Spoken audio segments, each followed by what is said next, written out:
Welcome to 9 TV Telangana news. ముందుగా headlines చూద్దాం.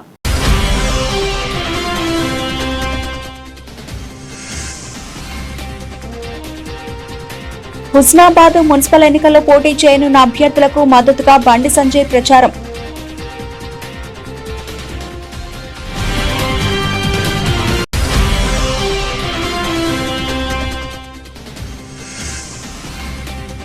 గట్కేసర్ ప్రాంతంలో ఏళ్ల తరబడి పెండింగ్ లో ఉన్న రైల్వే బ్రిడ్జ్ నిర్మాణంపై స్థానిక మహిళలు కన్నీరు.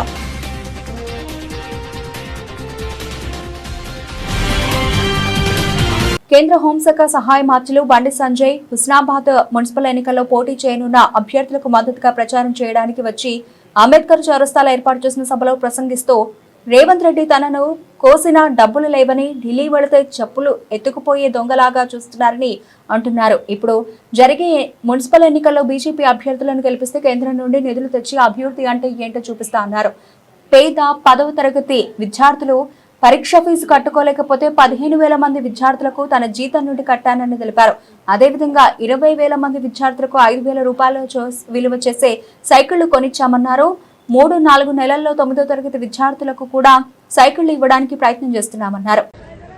నిధులు తీసుకొస్తున్నాం. సిద్దిపేట హైవేకి పైసలు తీసుకొచ్చినాం, స్వనిధి పైసలు ఇచ్చినాం, అమృత్ పైసలు ఇచ్చినాం, అన్ని స్వచ్ఛ భారత్ పైసలు ఇచ్చినాం, అన్ని రకాలుగా నిధులు ఇస్తున్నాం. చాలా మంది అంటారు బండి సంజయ్ ప్రత్యేకంగా ఏం తీసుకొచ్చినాం అంటే, ఇక్కడ ఎమ్మెల్యేగా తెలంగాణ రాష్ట్రంలో మా ప్రభుత్వం వస్తే పక్కా తీసుకొస్తాం, ఎంపీ అయినాక ఏం తీసుకురావడం అవి పక్కా తీసుకొస్తున్నాం. అవునా కాదా? ఇలా మున్సిపాలిటీ, ఈ మున్సిపాలిటీ మేము ఎప్పుడు గెలవలేదు. గెలిచాం ఎప్పుడైనా? ఎప్పుడు గెలవలేదు. ఈ ఉస్నాబాద్ అంతకుముందు గ్రామ పంచాయతీ ఉండేది. అవునా కదా? గ్రామ పంచాయతీ నుంచి మున్సిపల్ అయింది. ఏమన్నా ఉస్నాబాద్ మారిందా? ఏమన్నా ఎక్కడన్నా మారిందా? ఇన్ని 11 సంవత్సరాలు బీఆర్ఎస్ ఎట్లా తిని దోచుకొని ఈ హుస్నాబాద్ మున్సిపాలిటీని పట్టించుకున్న పాపాలు కూడా. అవును కదా? ఒక్క పైసా 11 సంవత్సరాలు బీఆర్ఎస్ ఒక్క పైసా. గట్కేసర్ ప్రాంతంలో ఏళ్ల తరబడి పెండింగ్ లో ఉన్న రైల్వే బ్రిడ్జ్ నిర్మాణంపై స్థానిక మహిళలు కన్నీరు చేశారు. 17 ఏళ్లుగా కేవలం హామీలకే పరిమితమైన ఈ ప్రాజెక్టును తక్షణమే పూర్తి చేయాలని డిమాండ్ చేస్తూ ధర్నాకు సిద్దమయ్యారు. మేడ్చల్ జిల్లా గట్కేసర్లోని రైల్వే ఫ్లైఓవర్ నిర్మాణం ఎడతెరగని జాప్యంతో స్థానికులకు శాపంగా మారింది. ఈ బ్రిడ్జ్ లేకపోవడం వల్ల నిత్యం రోడ్డు ప్రమాదాలు జరుగుతూ ఎందరో ప్రాణాలు కోల్పోతున్నారు. గత 17 సంవత్సరాలుగా ఎంపీలు, ఎమ్మెల్యేలు, కౌన్సిలర్లు మారినా ఫ్లైఓవర్ పరిస్థితి మాత్రం మారలేదని స్థానిక మహిళలు ఆవేదన వ్యక్తం చేశారు. ప్రజాప్రతినిధులు పట్టించుకోకపోవడంతో ఇప్పుడు మహిళలే స్వచ్ఛందంగా రోడ్డుపైకి వచ్చారు. ఈ రీలే నిరాహార దీక్ష తర్వాత కాంట్రాక్టర్ మనకి ఇచ్చిన వాక్ ఏంటంటే 18 monthsలోనే మేము మీకు కంప్లీట్ చేసి ఇస్తామని చెప్పినారు. ఇప్పుడు 18 months పోయి 36 months అవుతుంది. 36 monthsలో కూడా ఇది మీరు చూసినట్లయితే ఈ బ్రిడ్జ్ నిర్మాణం కాలేదు. జస్ట్ ఇది ఒక 1/2 kilometer ఉన్న బ్రిడ్జ్ మాత్రమే. ఈ బ్రిడ్జ్కే 36 months పడుతుంది. అదే నువ్వు శివరెడ్డిగూడలో మీరు కడుతున్న బ్రిడ్జ్ ఇప్పటికీ సగం కంప్లీట్ అయిపోయింది నిన్న పోయి మేము చూసినట్లయితే. అదేవిధంగా ఇక్కడ కొండమడుగులో కూడా ఇదే కాంట్రాక్టర్ బ్రిడ్జ్ నిర్మిస్తున్నాడు. అది ఆల్మోస్ట్ అవ్వడానికి వచ్చేసింది. ఇక్కడ రాని నిధులు అక్కడికి ఎట్లా వచ్చినాయని మేము ప్రభుత్వాన్ని ప్రశ్నిస్తున్నాము. సో మాకు కావాల్సింది మీ హామీలు అవి కాదు, మాకు కావాల్సింది మాకు పనులు మాత్రమే మీరు ఒకటి చేసి పెట్టండి. జస్ట్ ఒక 1/2 kilometer ఉన్న బ్రిడ్జిని మీరు మాకు నిర్మించి పెట్టాలని మేము కోరుకుంటున్నాం. చీమల లాంటిది వాటి ఇల్లుని అది కట్టుకొని అది ఎంతో శ్రమపడి కట్టుకుంటుంది. కానీ ఇవాళ మేము అధికారం ఇచ్చిన మీకు మీరు మాకు ఈ చిన్న 1/2 kilometer బ్రిడ్జ్ కూడా నిర్మించలేని పరిస్థితిలో అధికారులు ఉన్నాము. దానికి మేము సిగ్గుపడుతున్నామని మేము గవర్నమెంట్ని ప్రశ్నిస్తున్నాము. నమస్కారము, నా పేరు హేమలత. నేను కొండపూర్ విలేజ్లోనే ఉంటాను. ఇక్కడ చుట్టుపక్కల నుంచి చాలామంది యాక్సిడెంట్లు అవుతున్నాయి. ఇక్కడ బ్రిడ్జి నిర్మాణం గురించి 17 సంవత్సరాల నుంచి అందరు పోరాడుతున్నారు. ఫస్ట్ మినిస్టర్లు పోరాడారు, ఎమ్మెల్యేలు పోరాడారు, కౌన్సిలర్ పోరాడారు, వార్డు మెంబర్లు, ఉప సర్పంచులు, సర్పంచులు అందరు పోరాడారు. కానీ ఏది ఎవ్వరూ కావట్లేదు బ్రిడ్జి నిర్మాణం అనేది. ఇప్పుడు మాత్రం మేము ఇంటింటికి మహిళలము స్వచ్ఛందంగా ఇది కావాలి, పూర్తి కావాలని, నిర్మాణం తొందరగా పూర్తి కావాలని కాంట్రాక్టర్లను, అధికారులను అందరినీ కోరుతున్నాము. మన ఎమ్మెల్యే మల్లారెడ్డిని కూడా కోరుతున్నాము. అతను తలుచుకుంటే అన్నీ జరుగుతాయి. అతను తలుచుకుంటే కాలేజీలు ఆయన హాస్పిటల్ నిర్మాణం కాదండి, ఈ బ్రిడ్జి ఆయన తలుచుకుంటే ఈ బ్రిడ్జి నిర్మాణం ఒక 2 నెలలలో కంప్లీట్ చేయమని చెప్తున్నాము. 2 నెలలు వాళ్ళు ఎప్పుడైతే 2 నెలలు అన్నారో 3వ నెలలో కంప్లీట్ చేయమని అండి. అప్పుడు ఇనాగ్రేషన్కి మల్లారెడ్డికి పూల దండ మెడలో ఇస్తామండి చెప్తున్నాము. ఇంతే, నేను చెప్పదలుచుకుంది ఏం లేదు. మేము చాలా మా సోదరి మని కూడా చాలా మాట్లాడింది. నేను ఎక్కువ మాట్లాడదలుచుకోలేదు. కాంట్రాక్ట్ దండం పెడుతున్నాము. అతని దగ్గర డబ్బులు లేవని చెప్పండి, మేము ఇంటింటికి అందరికీ వసూలు చేసుకొని గుళ్ళ దగ్గర ఇంట్లో మా భర్తల ఆఫీస్ పైసలు కానీ పిల్లల జాబ్ పైసలు కానీ అందరి వసూలు చేసుకొని కూడా మేము బ్రిడ్జి నిర్మాణం చేసుకుంటాం. మా ఒక్కరి గురించి కాదండి, ప్రతి ఒక్కళ్ళు ఎంత ప్రాణాలు పోతున్నాయి మాకు తెలుసండి. అది మేము చూస్తున్నాము. నేను ఎక్కువ ఏం మాట్లాడదలుచుకోలేదు. 2 నెలలు 3 నెలలు ఈ బ్రిడ్జి కంప్లీట్ కావాలి. మా కేసీపీ సారు మాకు కోఆపరేట్ చేశారు. 12వ తారీఖు మాకు ఆఫీసర్లను పిలిపించి మాకు 2 మహిళలను పిలిపించి మాట్లాడుతూ అన్నారు. మాట్లాడిన తర్వాత ఎంత టైం ఇస్తారో మాకు తెలియదు. 3 నెలలు మాకు కంప్లీట్ బ్రిడ్జి కావాలి. వాళ్ళు కూడా మాకు చెప్తున్నారు 3 నెలలు కంప్లీట్ కాకపోతే మాత్రం మేము పెద్ద ఎత్తున మాత్రం ఆడ ధర్నా చేస్తాము. రోడ్డు మీద మాత్రం మేము వంటలు వండుకొని వంట వార్పు ఓరుకు చేసుకొని అక్కడనే బయట పడుకుంటామా, తింటామా, సస్తామా ఆ తర్వాత విషయము. మేము మాత్రం పెద్ద ఎత్తున 3 నెలలు కాలేదనుకో పెద్ద ఎత్తున మాత్రం ధర్నా చేస్తామండి. నమస్కారం అండి. అందరికీ నమస్కారం. నా పేరు ప్రభా నరసింహారావు. మేము గత 30 సంవత్సరాలుగా ఉంటున్నాము. 17 సంవత్సరాలు పోరాడితే ఈ బ్రిడ్జి నిర్మాణం అనేది ప్రారంభమైంది. ఈ బ్రిడ్జి నిర్మాణం ప్రారంభం చేసి కూడా 17 సంవత్సరాలు అవుతుంది. ప్రారంభించి ఎన్నిసార్లు ప్రారంభం అనేది జరుగుతుంది. భూమి పూజ అనేది ఒకేసారి చేస్తారు. అట్లాంటిది దాహం వేసినప్పుడల్లా బావి తవ్వుకున్నట్టుగా ఉంది. లాస్ట్ ఒక 2 ఇయర్స్ బ్యాకే రిలే నిరాహార దీక్షలు కూడా చేశారు. కానీ అప్పుడు అందరు రాజకీయ నాయకులు వచ్చి కూడా మేము త్వరగా కంప్లీట్ చేస్తామని చెప్పారు. కానీ ఇప్పటి వరకు మళ్ళీ అదే పరిస్థితి. కాంట్రాక్టర్ నిర్లక్ష్యమా, రాజకీయ నాయకుల నిర్లక్ష్యమా అనేది అర్థం కావట్లేదు.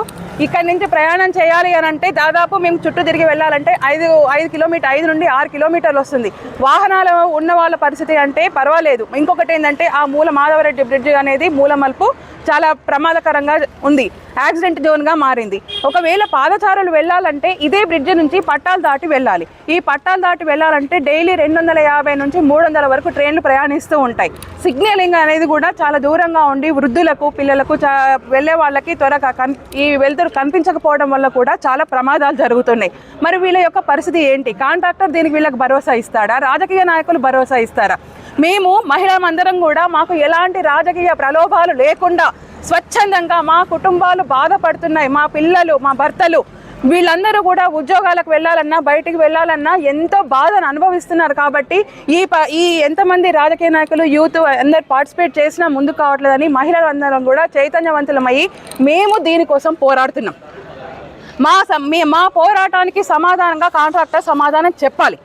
ఇంకోటి ఏంటంటే మేము ఇక అంబులెన్స్ రాకపోవడము, తర్వాత నిరుద్యోగులకు ఉద్యోగ అవకాశాలు వచ్చినప్పటికీ ఇక్కడ ఇన్ఫోసిస్, జెన్పాక్ట్, యాక్సెంచర్ కంపెనీలు ఉన్నప్పటికీ వాళ్ళ కాలేజ్ నుంచి వాళ్ళకు ఉద్యోగాలు వచ్చినా ఈ చుట్టూ తిరిగి రావడానికి క్యాబ్ ఫెసిలిటీ ఇవ్వకపోవడం వల్ల కూడా వాళ్ళు ఉద్యోగాలకు వెళ్ళలేకపోతున్నారు.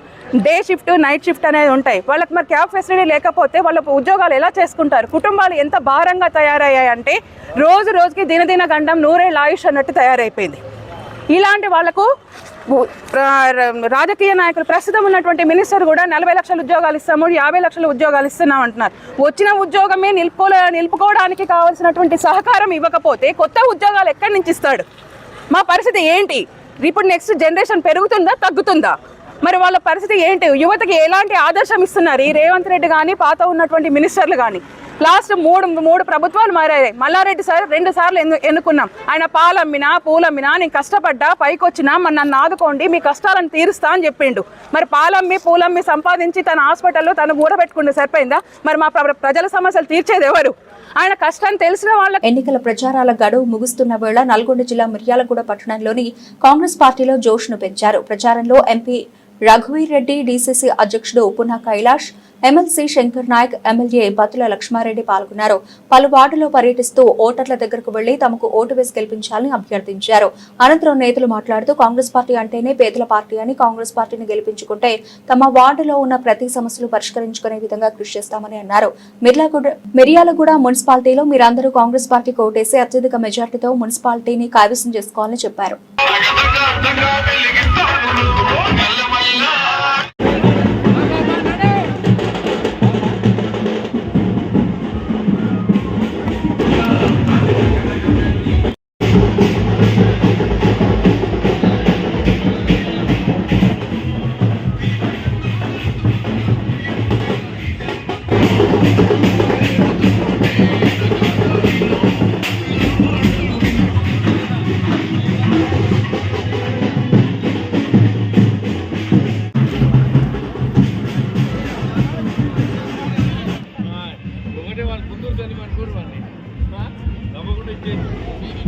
జై కాంగ్రెస్ హస్తం గుర్తుకే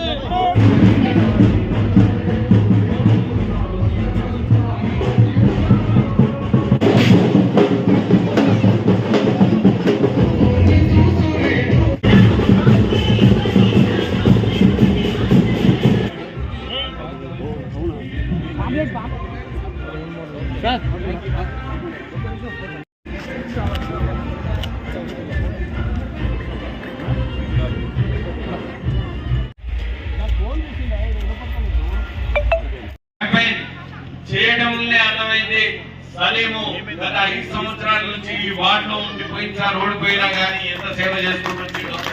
ఎందుకంటే ఏ ఇంటికి పోయినా కానీ పెద్దోళ్ళు కానీ చిన్నోళ్ళు కానీ సలీం గురించి మాకెందుకు తెలియదు, 5 సంవత్సరాల నుంచి మాకు ఉన్నా లేకున్నా సేవ చేస్తూనే వస్తుండు. ఈసారి ఒక యువకునికి అవకాశం ఇస్తాం, సలీంని గెలిపిస్తాం, తప్పకుండా ఓ అవకాశం ఇవ్వాలి చేసేటువంటి సేవకాన్ని కూడా మాకు చెప్పిండ్రు. దాంట్లోనే అర్థమవుతున్నది సలీం మంచి మెజార్టీతో గెలవబోతున్నాడు.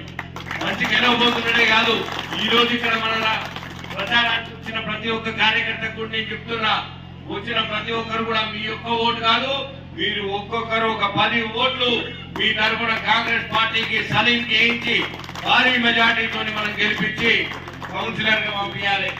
మీరు సలీంని గెలిపించడం ద్వారా ఇక్కడ సలీం ఎల్లవెల్ల ఎమ్మెల్యే గారు అందుబాటులో ఉంటారు, నేను అందుబాటులో ఉంటా, ఎంపీగా ఎమ్మెల్సీగా శంకర్ నాయక్ గారు అందుబాటులో ఉంటారు.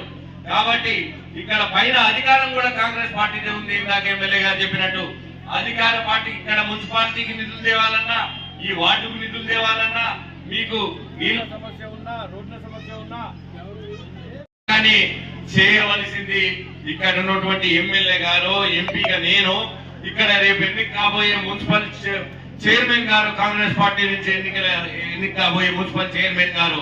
అట్లాంటి కౌన్సిల్ లో మీ వార్డు సభ్యుడు కూడా కాంగ్రెస్ సభ్యుడే ఉంటే మీకున్నటువంటి ఏ సమస్యనైనా ఇమీడియట్ గా మాకు మా దృష్టికి తేగలరు, మీకున్నటువంటి సమస్యను తీర్చగలరు. ఆ సమస్యలు తీర్చడంలో మీకు ఎల్లప్పుడు ఎట్లా అందుబాటులో ఉంటాడో సలీం గురించి మీకు ప్రత్యేకంగా చెప్పనక్కర్ లేదు.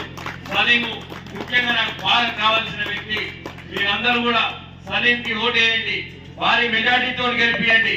మీకే పనున్నా కానీ మీ వాట సలీం ద్వారా నాకు కానీ ఎమ్మెల్యే కానీ దృష్టికి కానీ తీసుకొస్తే ఇమీడియట్ గా మీకున్నటువంటి ఎటువంటి సమస్యనైనా పరిష్కరించి మీ ముందుకు పంపుతామని ఈ సందర్భంగా. నల్గొండ జిల్లా మిర్యాలగూడ పట్టణంలోని 4వ వార్డు ఈదులగూడలో all India forward bloc party అభ్యర్థి పుట్టపాక శ్రీను ఇంటింటి ప్రచారం నిర్వహించారు. ఈసారి వార్డు కౌన్సిలర్ గా అవకాశం ఇస్తే నిస్వార్థంగా ప్రజలకు సేవ చేసుకుంటూ తన జీవితాన్ని అంకితం చేస్తానని, డ్రైనేజీ వ్యవస్థ గాని, నీటి సమస్యలు గాని పరిష్కరించి వార్డును అభివృద్ధి వైపు దిశగా తీసుకెళ్తానని ప్రజలతో మమేకమై ఆయన ప్రచారం చేశారు.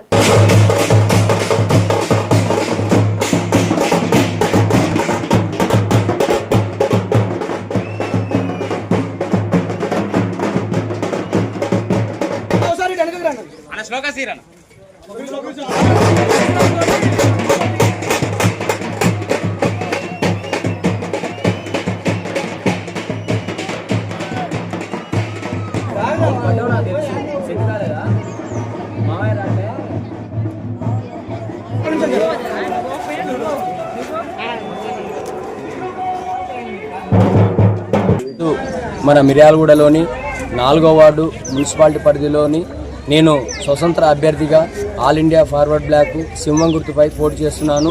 గతంలో నేను పార్టీ కోసం, కాంగ్రెస్ పార్టీ కోసం ఎంతో కష్టపడ్డా కూడా నాకు టికెట్ ఇవ్వలేదు.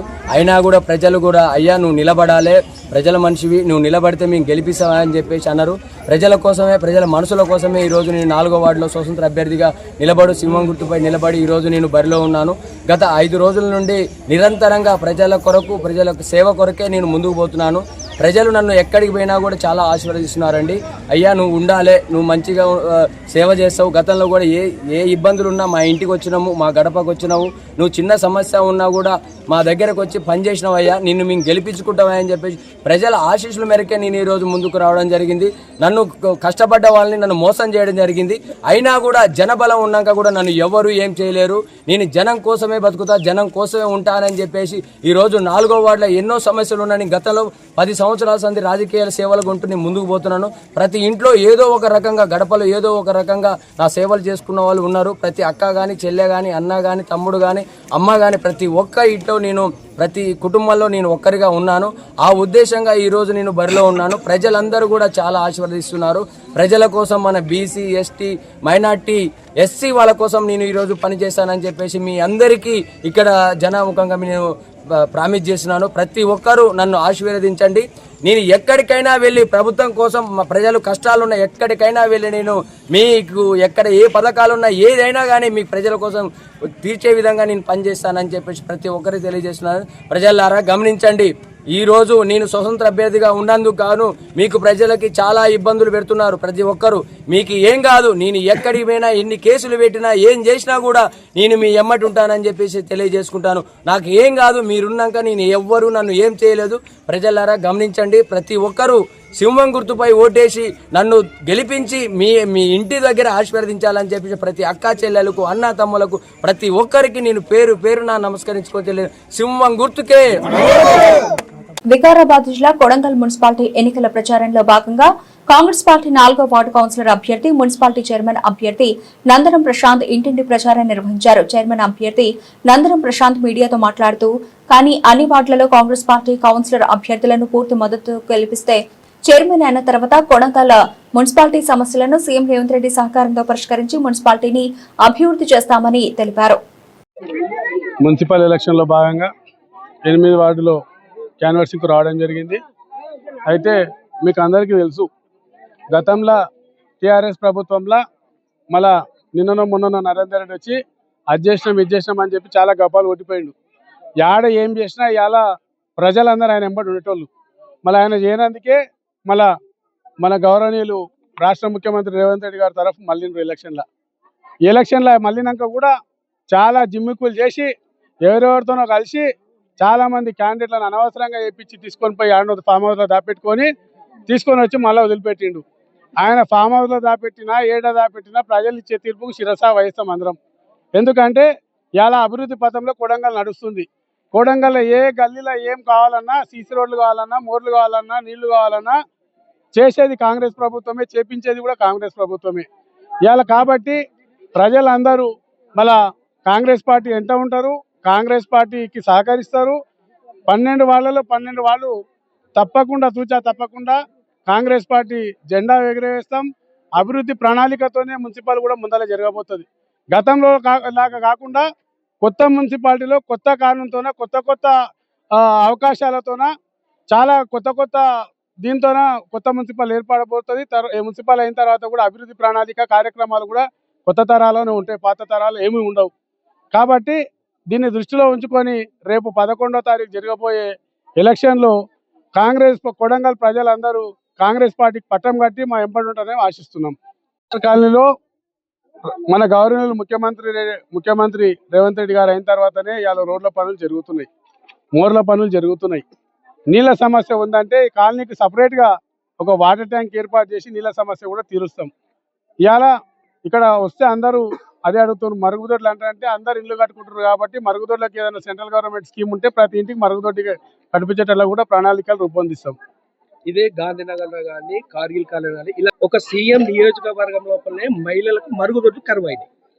ఇప్పుడు అదే చెప్తున్నాం, గతంలో కాకుండా కొత్త మున్సిపాలిటీ కొత్త ఒరవడితో కొత్త ప్రణాళికలతో ముందడుగు చేస్తుంది. కాబట్టి ఎవరికి ఏ కాలనీలో ఎవరికి ఏమి ఇబ్బంది ఉన్నా ఖచ్చితంగా మరుగుదొడ్ల విషయం పెద్ద విషయం ఏం కాదు. మరుగుదొడ్ల విషయమైనా ఏ విషయమైనా తూచా తప్పకుండా అన్ని కాలనీలో ఏ సమస్య ఉన్నా ఖచ్చితంగా తీరుస్తాం. రోడ్డుకి ఇరువైపులో ఇండ్లు పోయిన వాళ్ళకి ఆల్రెడీ చెక్కులు ఇవ్వడం జరిగింది. ఆ అర్జన్వాడలో మాత్రమే ఒక 13-14 ఇళ్లలో వాళ్ళకి పూర్తిగా ప్లేస్ లేదు కాబట్టి కలెక్టర్ గారితో కూడా గతంలో కూడా మాట్లాడినాం.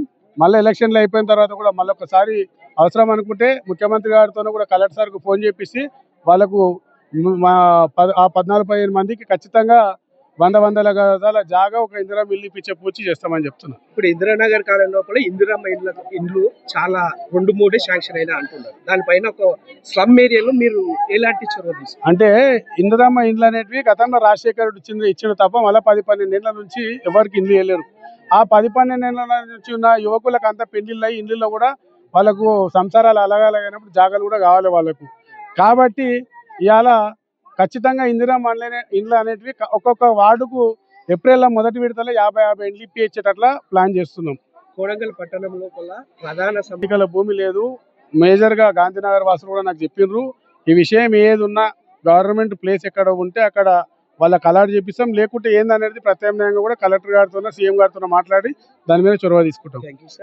అసెంబ్లీ ఎన్నికల మేనిఫెస్టోలో వికలాంగులకు ఇచ్చిన హామీలు నెరవేర్చిన ముఖ్యమంత్రి రేవంత్ రెడ్డి ప్రభుత్వానికి మున్సిపల్ ఎన్నికల తర్వాత ముచ్చెముట్టలు పట్టించేలా వేలాది మంది వికలాంగులతో కొడంగల్ కేంద్రంగా నిర్వహించే తలపెట్టిన వికలాంగుల ఆవేదన దీక్షను విజయవంతం చేసేందుకు వికారాబాద్ జిల్లా శ్రేణులు సన్నద్ధం కావాలని భారత వికలాంగుల హక్కుల పరిరక్షణ సమితి రాష్ట్ర అధ్యక్షులు గిద్దె రాజేష్ అన్నారు. ఆదివారం వికారాబాద్ జిల్లా కేంద్రంలో నిర్వహించిన సంఘం జిల్లా విస్తృత స్థాయి సమావేశానికి ముఖ్య అతిథిగా హాజరైన భారత వికలాంగుల హక్కుల పరిరక్షణ సమితి రాష్ట్ర అధ్యక్షులు గిద్దె రాజేష్ సమావేశాన్ని ఉద్దేశించి మాట్లాడుతూ రాష్ట్రంలోని వికలాంగుల బ్యాక్లాగ్ ఉద్యోగాలను భర్తీ చేస్తామని హామీలు నెరవేర్చేంత వరకు కొడంగల్ కేంద్రంగా ఆవేదన దీక్షను కొనసాగిస్తామని స్పష్టం చేశారు. ఈ రోజు భారత వికలాంగుల హక్కుల పరిరక్షణ సమితి వికారాబాద్ జిల్లా ముఖ్య కార్యకర్తల సమావేశాన్ని ఏర్పాటు చేసుకోవడం జరిగింది.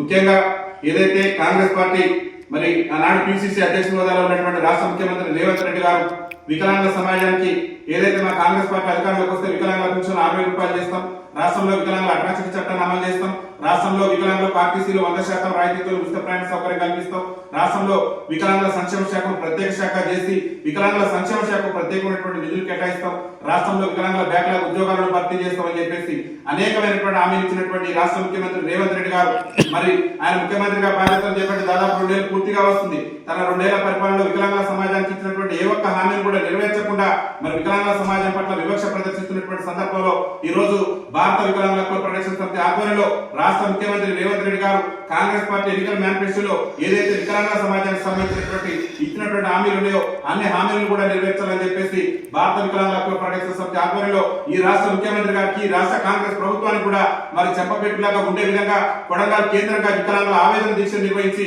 ఈ రాష్ట్ర ముఖ్యమంత్రి రేవంత్ రెడ్డి మెడలు వచ్చినా సరే ఏదైతే కాంగ్రెస్ పార్టీ ఎన్నికల మేనిఫెస్టోలో చెప్పినటువంటి 6,000 పెన్షన్ కానివ్వండి, ఆర్టీసీలో ఉచిత ప్రయాణ సౌకర్యం కానివ్వండి, రాష్ట్రంలో వికలాంగుల బ్యాక్లాగ్ ఉద్యోగాల భర్తీ కానివ్వండి, రాష్ట్రంలో వికలాంగుల ప్రత్యేక శాఖ ఏర్పాటు కానివ్వండి, రాష్ట్రంలో వికలాంగుల సమాజానికి సంబంధించినటువంటి ప్రధానమైనటువంటి సమస్యల పరిష్కారం దిశగా రాష్ట్ర ప్రభుత్వం మెడలు వచ్చి మరి ఆ యొక్క హక్కులను సాధించుకునేందుకు భారత వికలాంగుల హక్కుల పరిరక్షణ సమితి మరి పెద్ద ఎత్తున కొడంగల్ కేంద్రంగా ఈ యొక్క వికలాంగుల ఆవేదన దీక్ష నిర్వహించబోతున్నాం.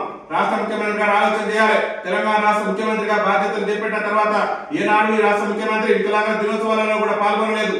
ఇంకా దౌర్భాగ్యం ఏంటంటే తెలంగాణ రాష్ట్రంలో ఈ ఏడాది అసలు వికలాంగుల దినోత్సవమే నిర్వహించకుండా రాష్ట్ర ప్రభుత్వం వికలాంగుల సమాజం పట్ల వివక్ష ప్రదర్శించేటువంటి ప్రయత్నం చేసింది. రాష్ట్ర ముఖ్యమంత్రిగా రేవంత్ రెడ్డి గారు బాధ్యతలు చేపట్టిన తర్వాత అడుగడుగున వికలాంగుల సమాజం మీద వివక్ష ప్రదర్శించేటువంటి ప్రయత్నం చేస్తూ వచ్చినాడు. ఆనాడు పరిశ్రమల రంగంలో మా వికలాంగుల సమాజానికి రిజర్వేషన్ ఉంటే ఆ రిజర్వేషన్ ఎత్తేసిండు. ఒక పక్క మహిళలకు రిజర్వేషన్ ఆర్టీసీలో 100% రాయితీ ఇచ్చి మా వికలాంగుల సమాజానికి ఇవ్వకుండా మా వికలాంగుల సమాజం పట్ల వివక్ష ప్రదర్శించేటువంటి ప్రయత్నం చేస్తున్నాడు. ఇవాళ గొప్పలు చెప్పుకునే ప్రయత్నం చేస్తున్న రాష్ట్ర ముఖ్యమంత్రి గారు మీ వికలాంగుల సహాయ పరికరాలు అందిస్తున్నాం 100 కోట్ల నిధులు ఇచ్చామని చెప్పేసి మాయమాటలు చెప్పి ప్రజాస్వామ్యాన్ని కూలి చేసేటువంటి ప్రయత్నం రాష్ట్ర ముఖ్యమంత్రి గారు చేస్తున్నారు. రాష్ట్ర ముఖ్యమంత్రి గారికి వికారాబాద్ జిల్లా వేదిక నుంచి మేము ఒకటే విజ్ఞప్తి చేస్తున్నాం. రాష్ట్రంలో అర్హులైనటువంటి వికలాంగులందరికీ కూడా పరికరాలు అందాల్సిందే. ఖచ్చితంగా పరికరాలు అందించే విధంగా రేపు రాబోయేటటువంటి బడ్జెట్ సమావేశంలో కూడా మాకు ప్రత్యేకమైనటువంటి బడ్జెట్ ఈ తెలంగాణ రాష్ట్రంలో ఉన్నటువంటి వికలాంగులకు జనాభా తమాషా ప్రకారం బడ్జెట్ లో నిధులు కేటాయించి మా సమస్యల పరిష్కారానికి కృషి చేయాలని చెప్పేసి విజ్ఞప్తి చేస్తూ రేపు కొడంగల్లో జరిగినటువంటి వికలాంగుల ఆవేదన దీక్షతో ఈ అస్సాం పార్టీని అంతం వికలాంగులకు ఇచ్చినటువంటి హామీలు నెరవేర్చడమో అస్సాం పార్టీని అంతం చేసుకుంటూ ఈ రాష్ట్ర ముఖ్యమంత్రి తెలుసుకోవాల్సినటువంటి సమయం ఆసన్నమైంది. వదిలిపెట్టబోబో 2 ఏళ్లు నిరీక్షణ 2 ఏళ్లు కూడా మా సమస్యలు మా భక్తులు భారతీయ మా ఆవేదన తీరుతుంది, మాకు కూడా ప్రభుత్వం నుంచి అవకాశాలు వస్తాయని చెప్పేసి ఎదురు చూస్తున్నాం. ఎక్కడ కూడా రేవంత్ రెడ్డి అడుగడుగున వివక్ష ప్రదర్శించే ప్రయత్నం చేస్తుంటే తప్పితే వికలాంగుల సంక్షేమానికి పాటుపడేటువంటి ప్రయత్నం చేయట్లేదు. వేలాది మంది మా వికలాంగుల విద్యార్థులు పీజీలు పిహెచ్డీలు చేసి ఈ రాష్ట్రంలో బ్యాక్లాగ్ ఉద్యోగాల భర్తీ కోసం ఎదురు చూస్తున్నారు. రాష్ట్ర ముఖ్యమంత్రి గారికి ఈ వేదిక నుంచి మేము ఒకటే విజ్ఞప్తి చేస్తున్నాం. వెంటనే రాష్ట్రంలో వికలాంగుల బ్యాక్లాగ్ ఉద్యోగాల భర్తీకి నోటిఫికేషన్ విడుదల చేయాలని చెప్పేసి మేము డిమాండ్ చేస్తున్నాం. అదేవిధంగా ఆర్టీసీలో కూడా వికలాంగులందరూ కూడా 100% రాయితీతోని ఉచిత ప్రయాణ సౌకర్యం కల్పించే విధంగా చర్యలు తీసుకోవాలని చెప్పేసి ఈ వేదిక నుంచి మేము రాష్ట్ర ముఖ్యమంత్రి గారికి డిమాండ్ చేస్తూ మా యొక్క డిమాండ్ పరిష్కరించినటువంటి రాష్ట్ర ముఖ్యమంత్రి రేవంత్ రెడ్డి తీరు నిరసిస్తే చెలో కొడంగల్ హలో వికలాంగ చెలో కొడంగల్ అని చెప్పేసి వికలాంగుల ఆవేదన దీక్షలు వేలాది మంది వికలాంగులతో నిర్వహించి రాష్ట్ర ముఖ్యమంత్రి రేవంత్ రెడ్డి ప్రభుత్వం మెడవచ్చినా సరే మా యొక్క హక్కులను కాంగ్రెస్ పార్టీ ఎన్నికల మేనిఫెస్టోలో ఏదైతే వికలాంగులకు ఇచ్చినటువంటి ప్రతి ఒక్క హామీని కూడా సాధించేంత వరకు మేము నిర్విన్యాయంగా ఈ రాష్ట్ర ప్రభుత్వం మీద పోరాటం చేస్తామని చెప్పి తెలియజేస్తూ ఈ యొక్క సమావేశాన్ని ఉద్దేశించి మా జిల్లా అధ్యక్షులు సుధీర్ గారు కూడా మాట్లాడవలసిందిగా కోరుతున్నాం. ఖమ్మం జిల్లాలో Telangana political JAC general secretary Maddula Somaiah అధ్యక్షతన జరిగిన సమావేశానికి Telangana political JAC chairman Nerala Satyanarayana ముఖ్య అతిథిగా పాల్గొని తెలంగాణ ఉద్యమకారుల ఐక్యవేదిక సభ్యులతో కలిసి మాట్లాడుతూ తెలంగాణ ఉద్యమకారులకు సంక్షేమ బోర్డును ఏర్పాటు చేయాలని డిమాండ్ చేశారు. తెలంగాణ ఉద్యమకారుల కార్పొరేషన్ 10,000 కోట్ల రూపాయలతో ఏర్పాటు చేయాలని అన్నారు. ప్రతి ఉద్యమకారుడికి 250 గజాల ఇంటి స్థలం, 25,000 పెన్షన్స్ సౌకర్యం, వీటితో పాటు ఆరోగ్య బీమా సౌకర్యం కల్పించాలని అన్నారు. ఉద్యమకారుల కుటుంబ సభ్యుల ఉపాధి కల్పించి వారి పిల్లలకు ఉచిత విద్యను అందించాలని అన్నారు. Telangana political JAC secretary general Battula Somaiah గారి ఆధ్వర్యంలో ఈరోజు తెలంగాణ ఉద్యమకారుల ఐక్యవేదిక సభ్యుల ఆధ్వర్యంలో Telangana political JAC CM Revanth Reddy గారిని కలవాలనే బృహత్తర ప్రణాళికతో ఈరోజు సమావేశాన్ని ఏర్పాటు చేసుకున్నాం. ఎందుకంటే 1969లో తెలంగాణ కోసం 300 మంది అమరులయ్యారు. తరువాత 2001 నుంచి 2014 వరకు తెలంగాణ ఉద్యమం ఊవెత్తిన ఎగిసిపడింది. 1200 నుంచి దగ్గర 1300 మంది విద్యార్థులు అమరులయ్యారు. వారి త్యాగ ఫలితంగా ఏర్పడ్డ ఈ తెలంగాణలో ఉద్యమకారులకు ఎక్కడ న్యాయం జరగలే. ఆనాడు 2001 నుంచి 2014 వరకు ఎవరైతే ఉద్యమకారులు తమ జీవితాలను త్యాగం చేశారో వాళ్లకు తోడుగా పాల్గొన్నటువంటి ఉద్యమకారులను కూడా గుర్తించి, ఇంతకుముందు మా సెక్రటరీ జనరల్ సోమయ్య గారు చెప్పినట్లు ప్రతి ఉద్యమకారుడికి 250 గజాల స్థలం, 25,000 పెన్షన్ సౌకర్యం, హెల్త్ కార్డులు, అదేవిధంగా ఉచిత విద్య, ఉచిత వైద్యం వాళ్ళ కుటుంబ సభ్యులకు ఏర్పాటు చేయాలి. తెలంగాణ సంక్షేమ బోర్డును ఏర్పాటు చేయాలి. తెలంగాణ కార్పొరేషన్ ద్వారా 1,000 కోట్ల నిధులు ఉద్యమకారులకు ఇవ్వాలి. ఎందుకంటే ఈనాడు ఉద్యమాన్ని ఉవ్వెత్తున తీసుకుపోయింది ఆనాడు కేసీఆర్తో పాటు ఉన్నటువంటి మా Telangana political JAC secretary general, Telangana ఉద్యమకారుల ఐక్యవేదిక రాష్ట్ర అధ్యక్షులు బత్తుల సోమయ్య గారు. కేసీఆర్తో పాటు జైలు పాలయ్యారు, అనేక ఇబ్బందులు పడ్డారు, జైళ్లలో మ్రగ్గిపోయారు. అందుకే ఈ 2001 నుంచి 2014 వరకు ఎవరైతే ఉద్యమకారులు తమ జీవితాలను త్యాగం చేశారో వాళ్లకు తోడుగా మిగతా ఉద్యమకారులు ఏ విధంగా అయితే సహాయపడ్డారో వాళ్ళందరినీ గుర్తించి, నిజమైన ఉద్యమకారులుగా గుర్తించి, ఎవరి మీదైతే ఎఫ్ఐఆర్ కేసులు ఉన్నాయో, ఎవరైతే జైలు పాలయ్యారో, ఎవరైతే తెలంగాణ ఉద్యమంలో కేసులు లేకుండా ఎక్కువ సమయం తెలంగాణ ఉద్యమానికి వెచ్చించారో వాళ్ళను కూడా గుర్తించి తెలంగాణ ఉద్యమకారులకు న్యాయం చేయాలి. అందుకే తెలంగాణ పొలిటికల్ జేఏసీ ఏర్పడ్డది. ఈ తెలంగాణ పొలిటికల్ జేఏసీ మొట్టమొదటిగా అతి తక్కువ రోజుల్లోనే సీఎం రేవంత్ రెడ్డి గారిని కలిసి ఈ ఉద్యమకారుల యొక్క సాధక బాధలను, మీరు ఏ ఉద్యమకారుల యొక్క సంక్షేమ బోర్డును కార్పొరేషన్ ఏర్పాటు చేస్తున్నారో దాని గురించి మాట్లాడడం జరుగుతుంది. ఒకవేళ ప్రీతం ముఖ్యమంత్రి రేవంత్ రెడ్డి గారు ఉద్యమకారుల యొక్క ఆశయాలను నెరవేర్చినట్లయితే వాళ్ళకు హృదయపూర్వక ధన్యవాదాలు తెలియజేస్తాం. అట్లా కాని పక్షంలో ఢిల్లీ వెళ్లి సోనియా గాంధీని, రాహుల్ గాంధీని, అదేవిధంగా బ్రిటన్ ముగించే ముందు హెడ్లైన్స్ మరోసారి.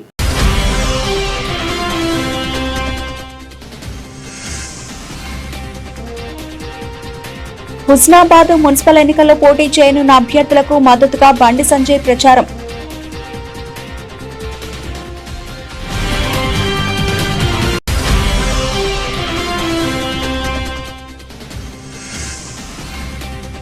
ఘట్కేసర్ ప్రాంతంలో ఏళ్ల తరబడి పెండింగ్ లో ఉన్న రైల్వే బ్రిడ్జ్ నిర్మాణంపై స్థానిక మహిళలు కన్నీరు.